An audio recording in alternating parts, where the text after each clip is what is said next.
As the crew continued their journey, setting sail through the great East Blue, Luffy and Usopp helped to make the crew's unifying more official as they created the Jolly Roger for the Straw Hat Pirates.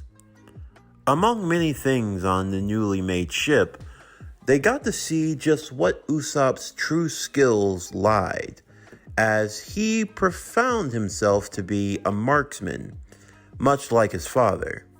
He tested out some of the cannons, firing on some small island rock formations and being able to hit them with ease. However, in the midst of their goofing off, the ship would find itself under attack by a young man, a swordsman. Although, before they could come to blows with one another, Zoro would reveal that he knew who this young man was, his name being Johnny. Johnny was surprised to see that Zoro, of all people, was on this pirate ship. Well, considering the fact that they were bounty hunters, of course. Zoro wanted to know what Johnny was doing here. Johnny explained that he and his friend, Yosaku, had gotten into a bit of trouble. Yosaku had fallen ill and was on an island, dying of scurvy. However, when they saw that there were cannon fired not too far off, he decided to try to come aboard and see if the ship had anything that could help. Wanting to help out his old friends in a bind, Zoro would have the ship turn to where Yosaku was, and after picking him up, Nami would whip up some food for him to eat to try to make him feel better. Of course, it would have been better if they had an official cook. Nami had taken over the responsibilities, with Volko helping her out whenever he could, but while her cooking skills were decent and sufficient, she wasn't an official cook, and Luffy now knew that they needed a cook on the crew. Johnny and Yosaku would recommend that if they were looking for a cook, there was a floating restaurant known as the Baratie. They were sure that they could find a chef there, but they also had a message for Zoro. The one known as Hawkeye's Mihawk was nearby in the area. That name resonated greatly in the world. Mihawk was known as one of the greatest swordsmen on the planet itself, and that wasn't a title that you earned lightly. If Mihawk was nearby, then Zoro was all than looking forward to meeting him. By the time the crew would arrive to the Baratie, they would find that their welcome would be a little more hostile than expected, mainly because of a certain Marine captain known as Fullbody. He was informed of the pirate ship approaching and ordered for some of his men to fire upon it. Although the Straw Hats would be able to fend it off, the resulting battle would have the Baratie's roof being damaged, and Zeph, the head chef of the Baratie, was looking for someone to pay for the damages. And unfortunately for Luffy and the gang, they didn't have enough. So Luffy found himself being an indentured servant, while everyone else was going to use what they had to try to get something to eat. Of course, in the midst of all of this, a commotion was going on inside of the Baratie. A young man who was serving a table for the said Marine Captain Fullbody, a young man by the name of Sanji. He was, well, doing what he did best: whining, dining, serving, and entertaining. However, the captain didn't take too kindly to him making moves on his girl, so in a raging act of defiance, he decided to destroy the table of food that had been prepared for him. That was a big no-no. Sanji tolerated a lot of things. He tolerated a lot of BS, but destroying a table of food, freshly made food, wasting food, that's what earned you the ire of Blackleg Sanji, as he delivered a series of kicks and strikes to the captain, lying him where he stood. Yeah, for Sanji, food was a touchy subject. It's something that's so often taken for granted. Food and the idea of food. When you always have it in abundance, you never really worry about wasting it. But when it's hard to come by, when you're fighting for every morsel, for every scrap, then all of a sudden, food becomes one of the more primary necessities of life. It becomes just as important as water. It becomes just as important as breathing. No, you never really notice how important your food is until you don't have any of it. And for Sanji, he had been on death's door. He remembered the feeling of his stomach eating at his own insides.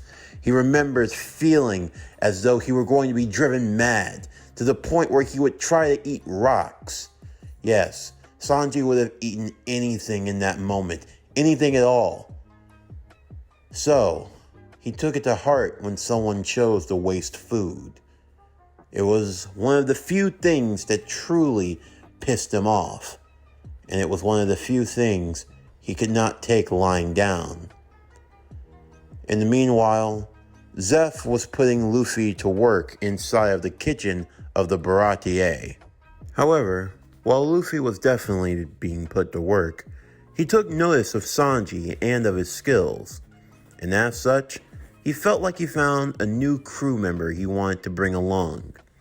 However, Sanji was very adamant that he had no intentions on wanting to join a pirate crew. He had his own dreams, his own goals, and his own thoughts in life, and getting caught up with pirates wasn't necessarily one of them. However, they would have little time to worry about such things as dreams in the future, as yet another adversary had made themselves known.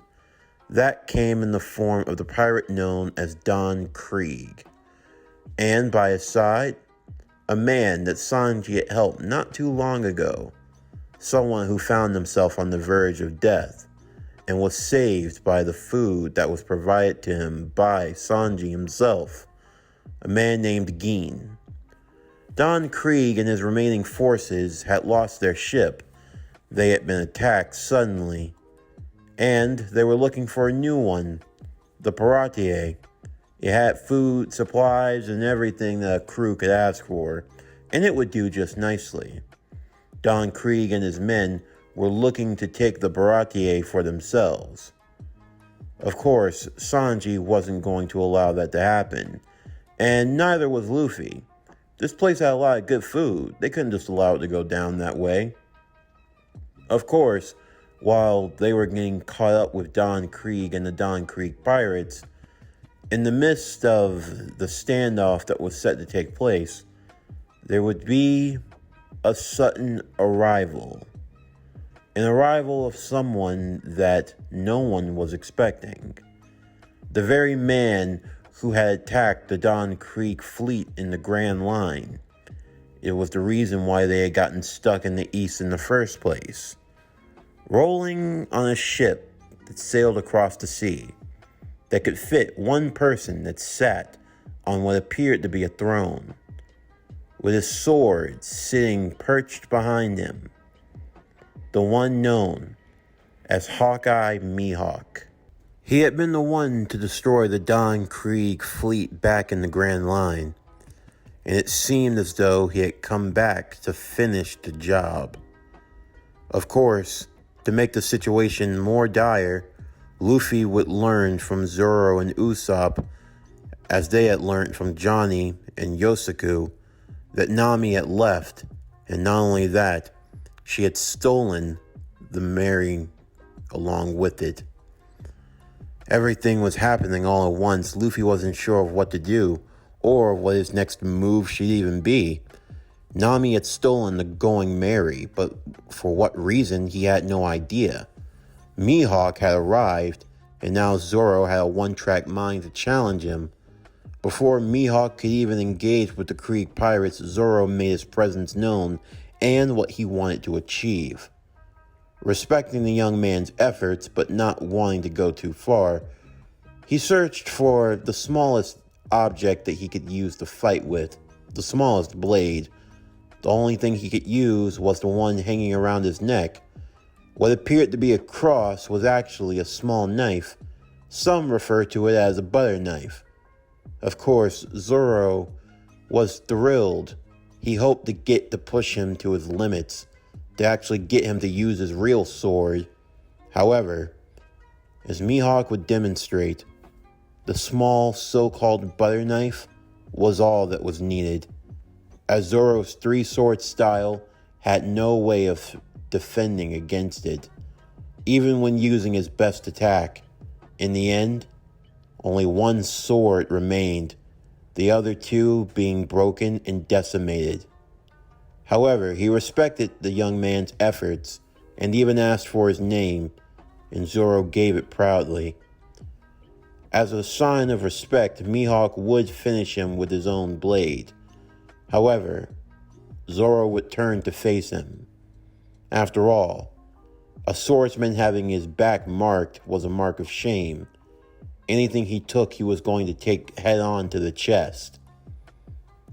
Mihawk admired Zoro's determination, and with one fell swoop, Zoro fell to the ground, a gaping hole slashed across his chest. As he lay there bleeding out, Mihawk told him that if he survived, he should train and get stronger, and that he would continue to hold on to the title of the world's most powerful swordsman until Zoro felt he was ready to take it from him. As Mihawk would depart, Zoro, with tears in his eyes, promised himself that day that until he met with Mihawk once again, he promised himself and he promised to Luffy that he would never lose another duel ever again. Luffy would take heed of Zoro's words. As such, he would send Zoro, Usopp, and Johnny ahead to try to follow Nami, to get back to Mary, and to figure out what was going on, while he would stay back along with Vulko to defeat Don Krieg and pay off his debt. Along with the likes of Sanji, Luffy, and Vulko, all three of them would fend off against Don Krieg and the Don Krieg pirates as they protected the Baratie.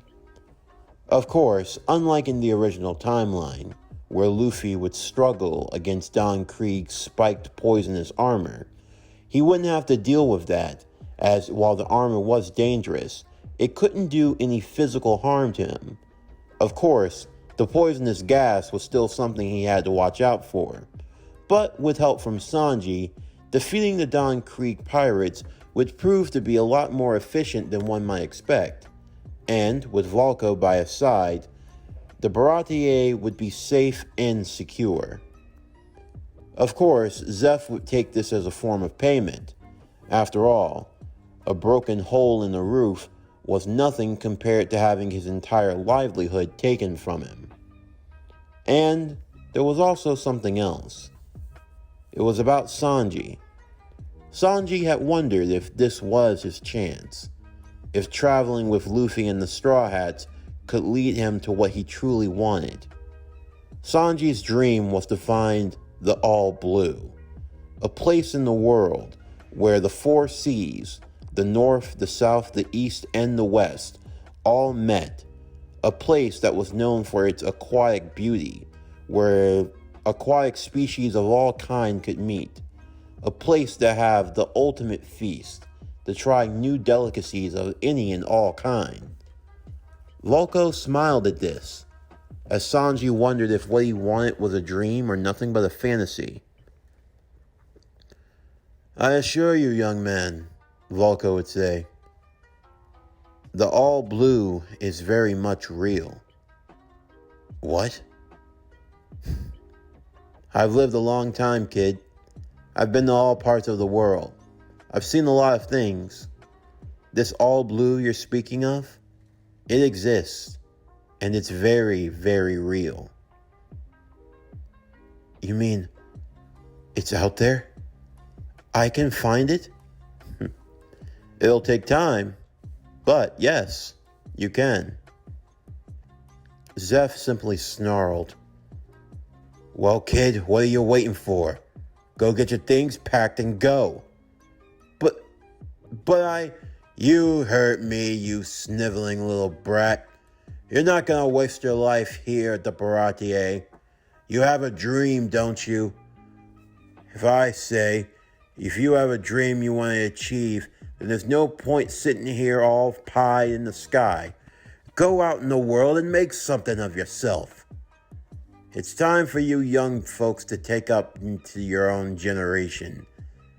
There are goals, dreams, aspirations, some that are high as the clouds themselves, and some that shoot higher even into the stars, into the heavens, and even the great beyond. You want to see the all blue. You want to experience it. Well, you're not going to do that on this dingy ship. My time is over, and I'm at peace with that. But your time is just beginning. So, what are you wasting time for? Go out into the world, Sanji. Sanji would take Zeph at his word. With his bags packed, he said goodbye to the Baratie crew, to the man that he had come to know as a father figure.